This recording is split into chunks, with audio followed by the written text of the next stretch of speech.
لقد صدق الله رسوله الرؤيا بالحق لتدخلن المسجد الحرام إن شاء الله آمنين محلقين رؤوسكم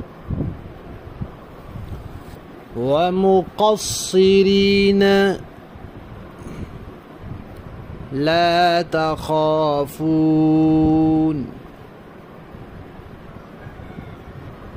فعلم ما لم تعلموا فجعل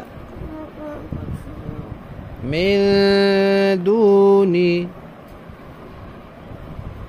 ذلك فتحا قريبا.